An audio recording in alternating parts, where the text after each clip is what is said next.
Sono partita dal Friuli, direzione Andalusia! Dopo 2 settimane siamo arrivati all'ultimo episodio della serie in Andalusia. Alla fine di ogni viaggio non sembra sempre ieri che siamo partiti? Non importa se la partenza era 5 giorni, 2 settimane o 3 mesi prima, c'è sempre quella sensazione che il tempo sia volato via, veloce, troppo veloce. Oggi visiteremo Cordoba, passeggiando tra le meraviglie della Mezquita e dei suoi vicoli. Poi, con le nostre moto, attraverseremo il deserto di Tabernas, che ha fatto da sfondo ai migliori western di Sergio Leone. E alla fine concluderò il viaggio con una sintesi dei costi, dei problemi e dei consigli per chiunque vorrà intraprendere questa stessa avventura. Buongiorno e bentornati sul canale. Stiamo per partire questa mattina da Siviglia, da circa una quindicina di chilometri da Siviglia, dove abbiamo dormito in questa casa mobile. Nell'episodio precedente abbiamo scoperto la magnifica Siviglia, una città difficile da dimenticare. La sua bellezza ti rapisce, ti fa venire voglia di tornarci ancora e ancora. Ma ora è il momento di andare avanti. Parcheggiamo le moto e ci prepariamo per esplorare la prossima tappa del nostro viaggio. Ben arrivati a Cordoba, comune spagnolo nella comunità autonoma dell'Andalusia. Città fondata dai cartaginesi, che in estate può raggiungere temperature bollenti, fino a oltre 45 gradi. E proprio per questo ringraziamo questi alberi meravigliosi e in particolare questi aranci. Ma attenzione, non fate come me, non afferrate un'arancia perché avrete un'amara sorpresa. Questi infatti sono alberi di arance amare. Tutta l'Andalusia è disseminata di aranci. Ci sono delle arance dotate di una sola fogliolina e non della doppia fogliolina, che sono dolci, ma è un po' come cercare un quadrifoglio in una distesa infinita di trifogli. Auguri, se ne trovate una, fatemelo sapere. E adesso andiamo a visitare la città. Ci troviamo all'ingresso della grande moschea di Cordoba, la Mezquita, fondata nel periodo di Al-Andalus durante la dinastia Omayyade.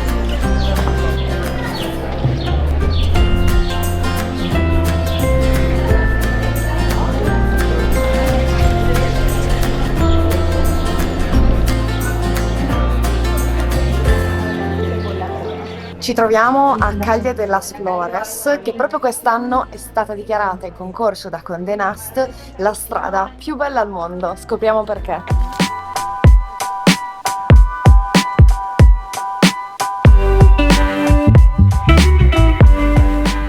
Di fronte a questo menù con alcuni dei piatti tipici cordobesi, vero? Sì. Salmorejo, uvo de toro, io qui in Spagna ho sempre fame. Ma voi lo sapevate che a Cordoba il vino non viene abbinato in base al cibo, ma in base al tipo di cottura del cibo?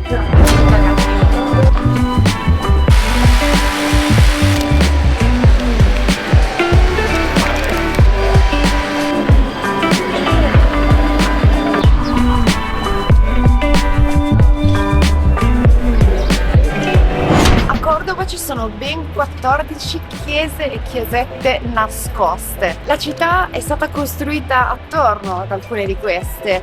Alcune non si vedono, altre invece, come in questo caso, da una parte c'è una banca, da una parte c'è un locale e sopra le case.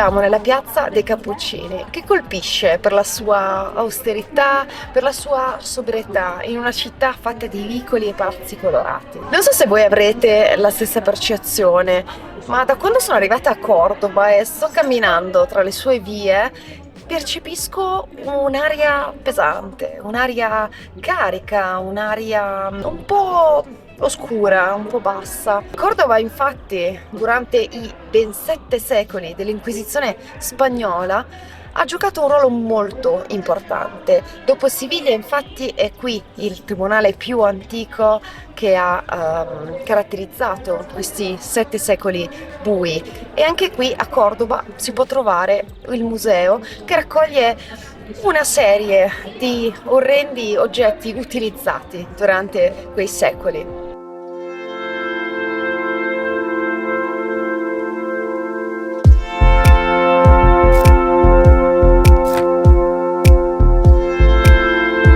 anche a Cordova facciamo la nostra attività preferita, tapeamo.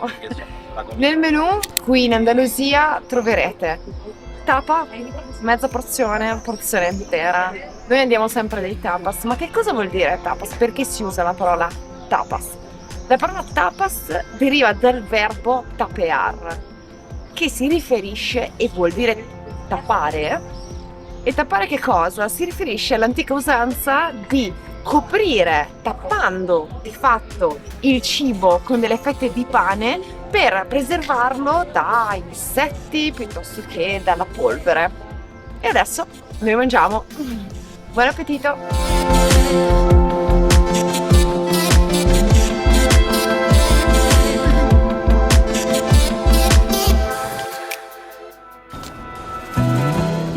Abbiamo caricato le moto, siamo a Cordova e oggi andiamo verso Tabernas. Attraversare un deserto in moto è sempre un'emozione. Sentire le ruote toccare la sabbia, vedere i colori caldi che si accendono sotto il sole è un'esperienza unica che ti fa sentire parte di questo paesaggio selvaggio e senza tempo. È incredibile pensare che siamo proprio dove sono state girate alcune delle più grandi storie del cinema western. Siamo arrivate a Tabernas, l'unico deserto considerato tale in tutta l'Europa. Siamo nel cuore dell'Almeria e adesso prendiamo le moto e andiamo a scoprire quei luoghi iconici dove registi del calibro di Steven Spielberg, Sergio Leone con la sua trilogia del dollaro che io ho amato tanto, ci hanno fatto sognare. Adesso andiamo a scoprire questi luoghi.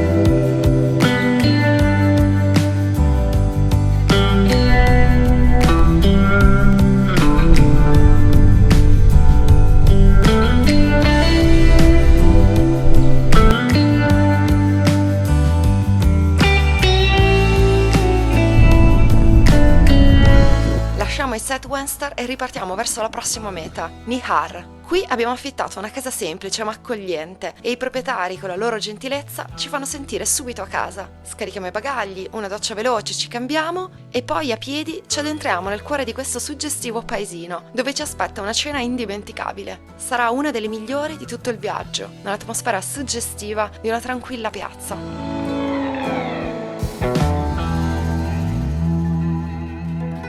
Siamo a Nihar, questo splendido pueblo blanco da cui si vede il mare. Siamo in provincia di Almeria, siamo arrivate ieri sera, abbiamo trovato un appartamento che è di fatto una casa immersa nella campagna, bellissima, da cui si vede il pueblo blanco col parcheggio in moto, un inizio di strada, un vialetto per giungere dalla strada un po' stretto con una curva importante, con una curva divertente, però una famiglia gentilissima e abbiamo pagato veramente poco. Adesso andiamo a scoprire Nihar.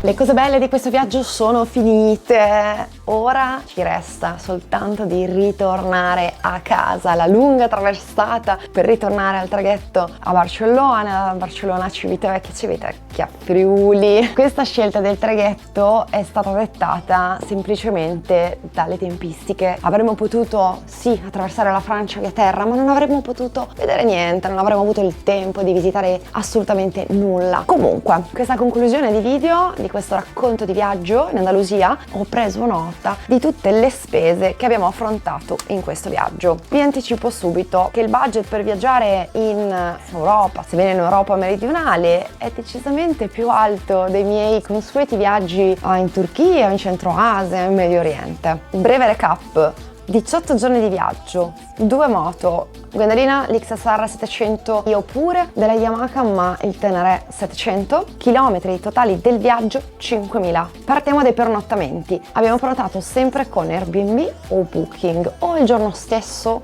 o a ridosso qualche ora prima, oppure la sera prima dopo cena iniziavamo a guardare. Abbiamo scelto moltissime case mobili o comunque appartamenti che avessero una cucina, perché per noi è stato un grandissimo risparmio. Andavamo al mercato, andavamo a comprare quello che ci serviva e poi Gwendalina mi preparava delle cene da 1001 notte. Non perdetevi comunque anche la cucina locale, le tapas, i mercati. Abbiamo speso a testa 430 euro circa. Traghetti 130 euro a tratta persona, inclusa la moto. Secondo me è stato davvero la scelta migliore. Pedaggi dal Friuli, Civitavecchia al Friuli, circa 100 euro. Sapete che in Spagna, l'abbiamo raccontato in un precedente episodio, ci sono le autovie, ci sono le autopiste, alcune sono a pagamento, alcune non lo sono, noi abbiamo sempre scelto le strade non a pagamento. Carburante, 5.000 km di viaggio, il Tenere consuma circa 20-23 km al litro, per cui ho fatto una stima di 350 euro. Cibo, vi suggerivo di andare a mangiare nei mercati, di acquistare dei prodotti o magari cucinarvi a casa qualcosa di semplice e fresco. Totale ho fatto una stima di circa 20 euro al giorno. Ogni tanto siamo andati anche a cena fuori, non perdetevi assolutamente le tapas, io le mangerei tutti i giorni. Quindi un totale, per quanto riguarda le spese legate al cibo, di 360 euro. Tutte queste spese che vi ho elencato ci aggiungete le vostre spese personali varie, gli imprevisti che non sono mancati in questo viaggio e gli ingressi per esempio ai musei o al Caminito del Rey, purtroppo non ce l'abbiamo fatta, per cui una stima dei costi per un viaggio di 18 giorni in moto a testa di 1.500 euro. Questo è un budget veramente nettamente superiore rispetto al budget che io ho per i miei consueti viaggi verso est. Bene, il periodo è stato maggio, il meteo è stato molto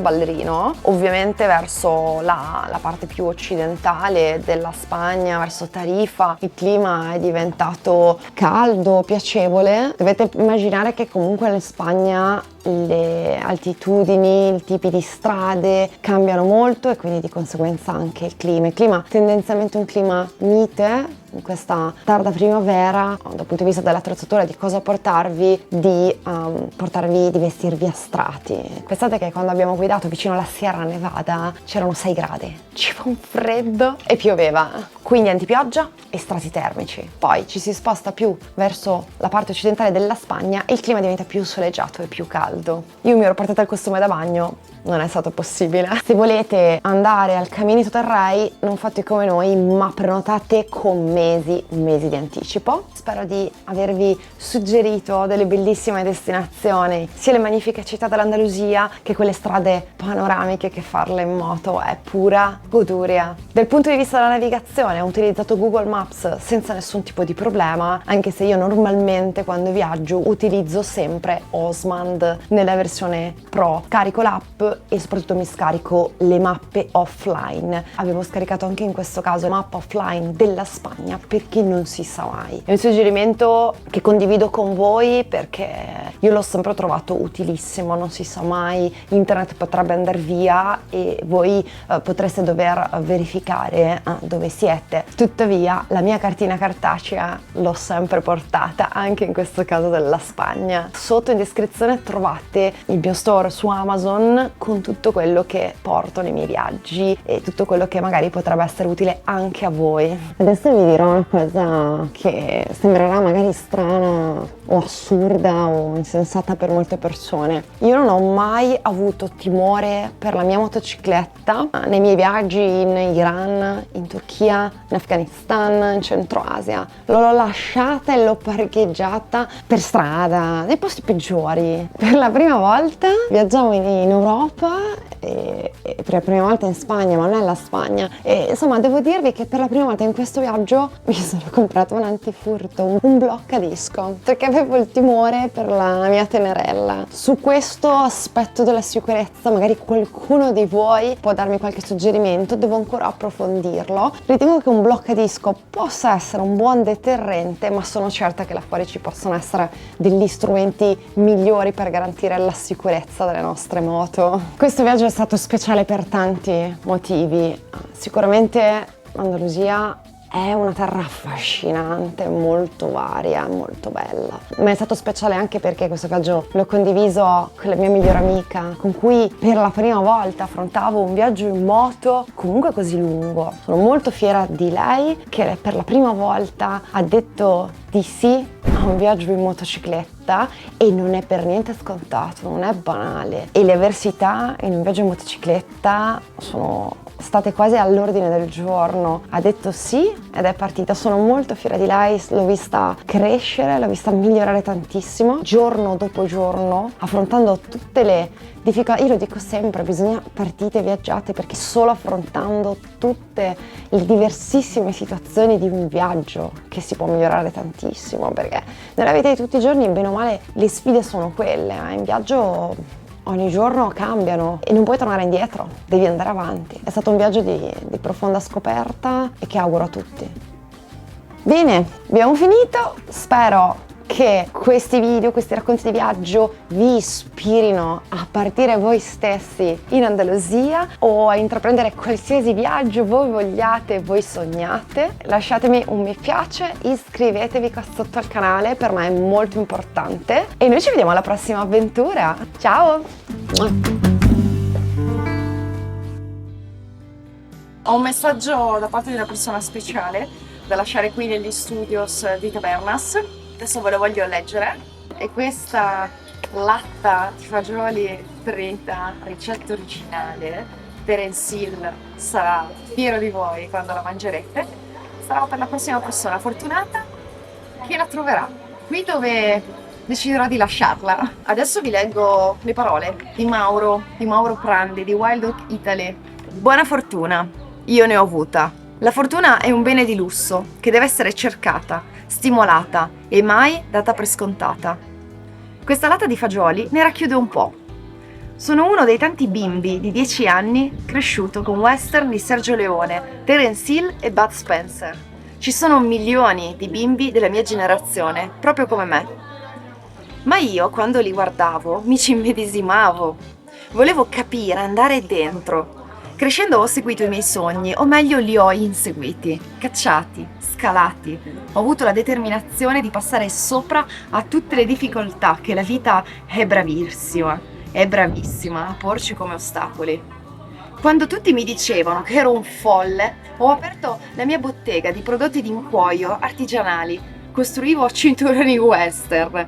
Molti o tutti avevano ragione, era il 1997 e non il 1887. Da allora ho lavorato con gli USA, aziende come l'Auberti SPA che forniva le armi a Sergio Leone, con la beretta armi di Gardone Valtrompia, ma soprattutto ho conosciuto il collaboro con il signore Terence Hill. Ho scritto signore perché questo è il titolo che gli si addice in quanto una persona davvero speciale ed ammirevole. Non per i ruoli che ha interpretato, ma per quello che è veramente. Non è solo un eroe positivo dei nostri tempi, è un modello che servirebbe alla società di oggi. Quindi a te, che hai trovato questa latta di fagioli, voglio augurare fortuna. Ma la fortuna aiuta gli audaci. Insegui, lotta, credici, non mollare. Abbi fede, rialzati e trai beneficio da ogni sconfitta. Chi osa vince. Mauro Prandi, Wild Oak Italy.